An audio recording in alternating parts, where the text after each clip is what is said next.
Le capitaine Traoré choque tout le monde avec la décision de démissionner. Les citoyens du Burkina Faso déclinent. Depuis que le capitaine Ibrahim Traoré a pris les commandes du pouvoir au Burkina Faso, il y a eu des pressions de la part des médias et pays occidentaux, ainsi que la communauté des États de l'Afrique de l'Ouest, la CEDEAO. Des pressions qui sont toujours assez virulentes, exigeant qu'il se retire et laisse les civils prendre le relais. Certains politiciens locaux qui ont hâte de revenir au pouvoir se sont également joints à leurs parrains occidentaux, car pour avoir un chef militaire à la tête du pays est tout simplement inacceptable, mais c'est là que les choses deviennent intéressantes, car les citoyens ordinaires du Burkina Faso voient les choses différemment. Ils sont restés là, à descendre dans la rue pour protester et montrer leur soutien pour leur leader militaire, le capitaine Ibrahim Traoré. Alors, que se passe-t-il réellement ? Pourquoi y a-t-il un tel fossé entre ce que veulent les étrangers et les élites, alors que la population burkinabé sur le terrain soutient Traoré? Et qu'est-ce que cela signifie pour le reste de telle Afrique? Je vais décrypter la situation pour vous pour une bonne compréhension. Vous voyez, la démocratie est l'une des valeurs fondamentales toujours défendues par l'Occident. L'idée que les gens devraient avoir la liberté d'élire leurs dirigeants, de les tenir responsables et de répéter le processus après un mandat défini sur papier semble excellente, mais l'Occident a également tendance à considérer que tout ce qui se passe en dehors de ce cadre, comme le régime militaire au Burkina Faso ou le communisme en Chine, est intrinsèquement oppressive. Les Occidentaux racontent que des gouvernements comme ceux-ci étouffent la liberté, suppriment les voix et concentrent le pouvoir entre les mains de quelques individus, malgré qu'il y ait une part de vérité là-dedans. Voici le piège. La démocratie n'est pas toujours le phare brillant de l'égalité et de la liberté qu'elle prétend être. En fait, elle peut être tout aussi imparfaite. Prenez la Guinée équatoriale, par exemple, qui a découvert du pétrole dans les années 1990 et sur le papier, ses citoyens sont parmi les plus riches d'Afrique. Mais si vous regardez de plus près, la réalité est tout à fait différente. Plus de 70% de la population vit dans la pauvreté et beaucoup n'ont pas d'eau potable. Et un nombre choquant d'enfants ne vont même pas à l'école. Qu'est-ce qui se cache derrière ce désordre? Le président Teodoro Obiang, un dirigeant qui a conservé le pouvoir pendant des décennies sous la bannière de la démocratie. L'histoire de son arrivée ici est une autre histoire après que la Guinée équatoriale ait obtenu son indépendance de l'Espagne. En 1968, Francisco Matías Nguema est devenu le premier président du pays. Son règne a été un véritable cauchemar, rempli de purges, de massacres et de brutalités incontrôlées. Certains rapports suggèrent même qu'un tiers de la population a fui le pays en 1979. Teodoro Obiang, propre neveu de Macias, organisa un coup d'État pour le renverser. Au début, les gens espéraient que Teodoro dirigerait avec une approche plus humaine, et pendant un certain temps, il a semblé le faire, mais aujourd'hui, son règne est un cas d'école des autoritarismes enveloppés dans de vêtements démocratiques. Oui, il y a des partis d'opposition, mais tout le monde sait que les élections truquées font partie du jeu. C'est plus un spectacle qu'une véritable compétition. Teodoro contrôle tout, et son emprise sur le pouvoir est à toute épreuve. Et puis il y a la corruption des fonctionnaires du gouvernement, en particulier ceux du cercle intime du président, qui ont transformé la richesse pétrolière du pays en leur tirelire personnelle, tandis que les citoyens luttent pour joindre les deux bouts.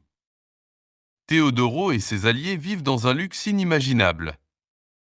Comparez maintenant cela avec les cris de démocratie au Burkina Faso et cela soulève la question de savoir si le système est toujours le problème ou si ce sont les gens qui le dirigent.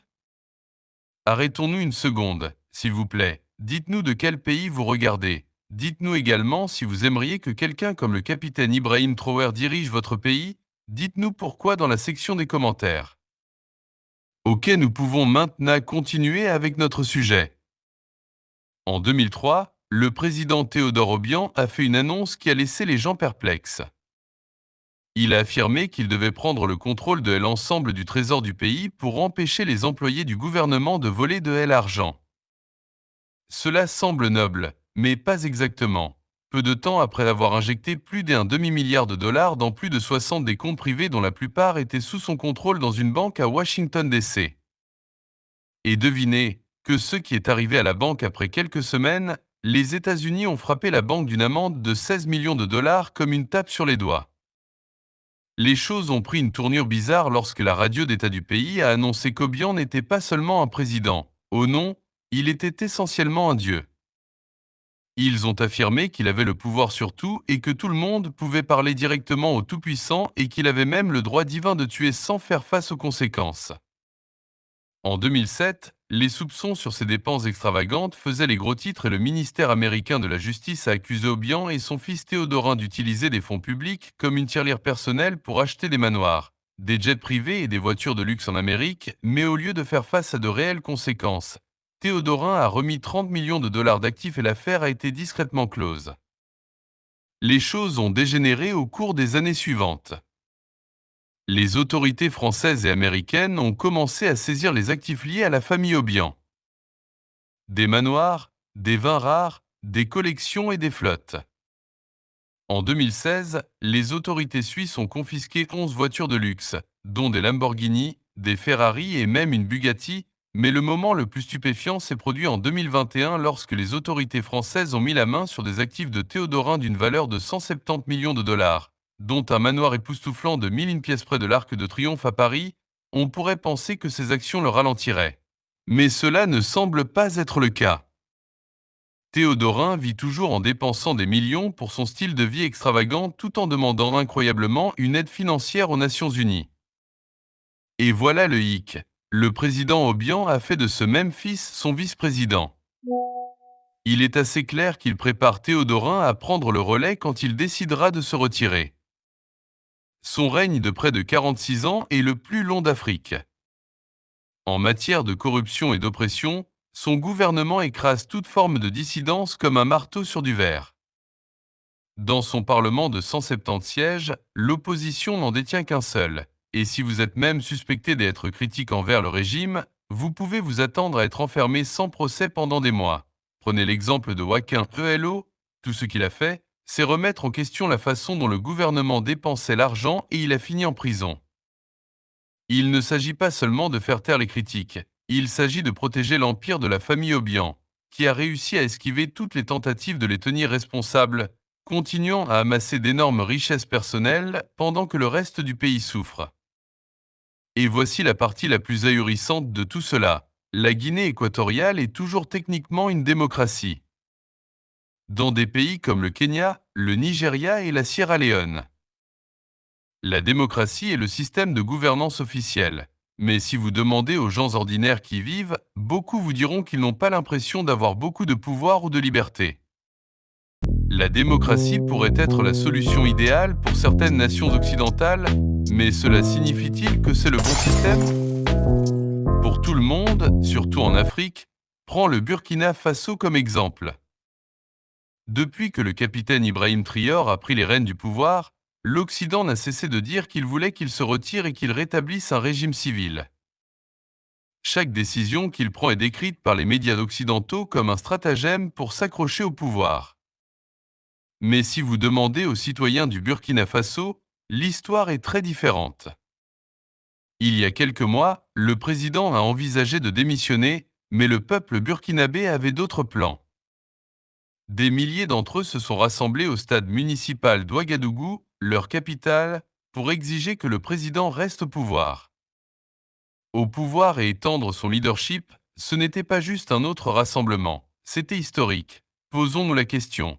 À quelle fréquence voyez-vous des gens dans les pays africains se rassembler pour maintenir leur gouvernement au pouvoir au cours des 20 dernières années? C'est presque du jamais vu, mais ici, ils se sont présentés, un grand nombre de personnes et voici le hic, ce n'étaient pas seulement des citoyens burkinabés au rassemblement. Des militants et des visiteurs des pays voisins du Sahel s'étaient joints pour soutenir le capitaine Traoré. Ce n'était pas une mise en scène d'une démonstration de loyauté. Le capitaine Traoré n'a pas fait pression à la population pour manifester pour lui. Quiconque voulait y assister était autorisé. Les gens regardent et ils voyaient ce que Traoré fait pour son pays. Ses efforts ne passent pas inaperçus, et même en dehors du Burkina Faso. Rappelez-vous quand le peuple ghanéen lui a réservé un accueil de terreau lors de l'investiture de son nouveau président, ce n'était pas seulement pour le spectacle. C'était un véritable respect pour les militants locaux et les visiteurs qui se sont rassemblés à ce rassemblement parce qu'ils croient en la vision de Traoré pour son pays, le Burkina Faso. Mais étonnamment, ce moment incroyable a été ignoré par les médias occidentaux. Pourquoi nous poser des questions là-dessus? Il semble assez évident que le récit occidental ait été inversé. Si, au lieu de soutenir les citoyens, ils exigeaient qu'ils démissionnent tous les 2 ans, les principaux médias d'information en auraient parlé partout, les gros titres auraient été partout, façonnant la perception mondiale du Burkina Faso, mais ce n'est pas ce qui s'est passé. Au lieu de cela, des milliers de personnes sont sorties pour soutenir Traoré et cela ne correspond pas à l'histoire. L'Occident veut faire croire aux gens que la démocratie est la solution ultime pour chaque nation, malgré les preuves que ce n'est pas toujours la meilleure solution. Voici le problème, ce n'est pas une question de type de gouvernement, c'est une question de leader. Que ce soit une démocratie, une monarchie ou dans un système communiste, le système ne fonctionne que si la personne en charge est un patriote fort qui se soucie de l'avenir de son peuple. Depuis des décennies, les Africains ont vu comment la démocratie peut échouer. Lorsque les dirigeants l'utilisent pour se servir eux-mêmes au lieu de leurs citoyens, c'est pourquoi ce qui compte le plus n'est pas le titre ou le système, ce sont les actions du leader et depuis que Traoré a pris les commandes, il fait exactement cela en mettant l'accent sur les intérêts de son peuple avant tout. Est-il donc surprenant que les gens se soient mobilisés pour qu'il reste avant leur rassemblement? Razin Sawadogo, le coordonnateur en chef de la Ligue de défense noire africaine au Burkina Faso, a appelé à l'unité et à la vigilance. Il a exhorté les citoyens à rester unis, les avertissant des forces qui pourraient essayer de perturber leur mouvement. Une attaque contre cet événement, a-t-il déclaré, est une attaque contre le capitaine Ibrahim Traoré, son gouvernement et le peuple souverain du Burkina Faso. Lorsque les dirigeants trahissent la confiance de leur peuple, c'est plus que décevant. Cela ressemble à une attaque contre le peuple. C'est le cœur même de la nation. C'est pourquoi lorsque les citoyens du Burkina Faso se sont rassemblés pour ce qui allait devenir un rassemblement historique, ce n'était pas seulement une démonstration de soutien à leur président, le capitaine Ibrahim Traoré, c'était une déclaration audacieuse d'espoir, d'unité et de conviction qu'un véritable changement était en cours. Enfin, à portée de main, et l'événement n'a pas été organisé à la dernière minute par les organisateurs. L'organisation a pris des semaines, peut-être des mois, pour s'assurer que tout était en place pour envoyer un message clair au monde. Ce n'était pas une manifestation ou un rassemblement politique typique, c'était un mouvement qui rassemblait des milliers de locaux et de sympathisants au Burkina Faso et d'autres venant des pays voisins du Sahel. Ces personnes n'ont pas été amenées de force. Mais ils sont venus parce qu'ils croyaient en quelque chose de plus grand, un avenir commun façonné par la vision audacieuse de leur leader. Le message du rassemblement était sans ambiguïté. Comme l'ont dit les dirigeants locaux de la société civile, nous ne voulons pas entendre parler d'un autre président, nous ne voulons pas d'élection. Ces mots ne sont pas venus d'un lieu d'apathie, mais de décennies de désillusion. Le souvenir de dirigeants qui ont beaucoup promis, mais ont peu de livré pesait lourdement sur tout le monde depuis la mort du leader révolutionnaire Thomas Sankara. Le Burkina Faso a enduré des décennies de leadership marquées par la cupidité, l'incompétence et qui se concentrait à servir des intérêts étrangers au détriment des besoins de son peuple. Puis est venu Traoré, et avec lui une lueur d'espoir. Sous sa direction, la trajectoire du Burkina Faso a commencé à changer radicalement, en particulier dans le secteur agricole. Pendant plus de 60 ans, les citoyens burkinabés d'Abbaye ont été informés qu'ils ne pouvaient pas cultiver des cultures comme le blé, le sol n'était pas propice, ils disaient que le climat ne le permettrait pas.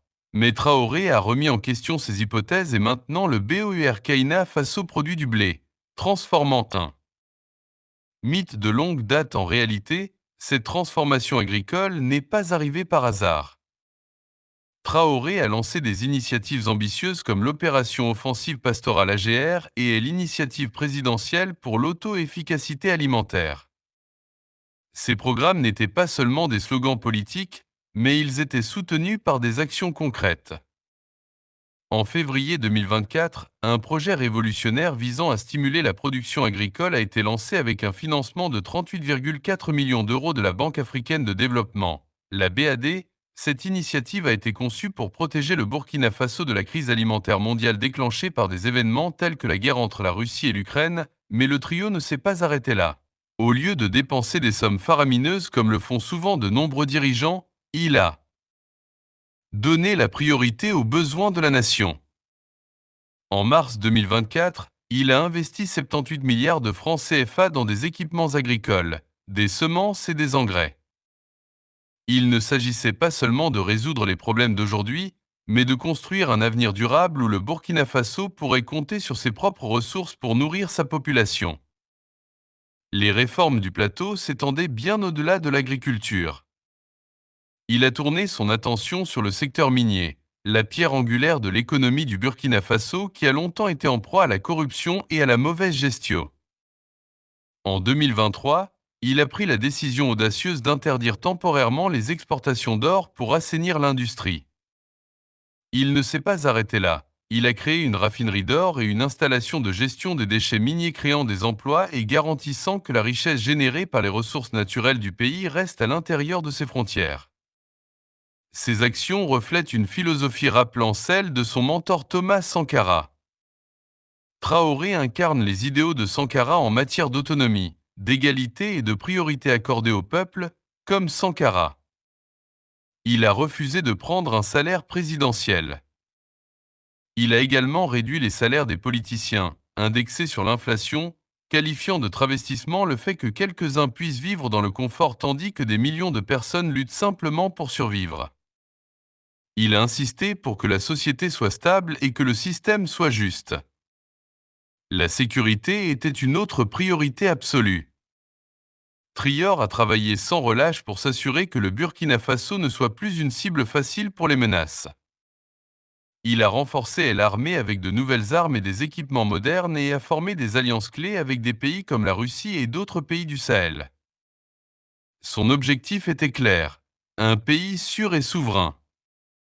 Au Burkina Faso, les résultats parlent d'eux-mêmes. D'ici 2024, l'indice mondial de gouvernance a classé le Burkina Faso comme l'un des pays les mieux gouvernés d'Afrique. Ce n'était pas un fait du hasard, mais un témoignage du leadership de Traoré et de l'impact de sa politique qui donne des bons résultats. Comparé à de nombreux pays africains dotés de gouvernements civils qui ne parviennent même pas à répondre aux attentes les plus élémentaires, l'ascension de Traoré et son succès mettent en évidence une vérité fondamentale. La bonne gouvernance ne dépend pas du fait qu'une nation soit une démocratie, une monarchie ou un État militaire, elle dépend de la qualité de son leader. Un leader avec une éthique forte et visionnaire peut transformer n'importe quel système en un système qui apporte la paix, le développement et la prospérité au peuple, et c'est précisément ce que le capitaine Ibrahim Traoré a fait pour le Burkina Faso. Que pensez-vous du règne du capitaine Ibrahim Traoré? Faites-le nous savoir dans le commentaire ci-dessous. C'est tout pour aujourd'hui. SVP, abonnez-vous, likez, commentez et partagez. Merci.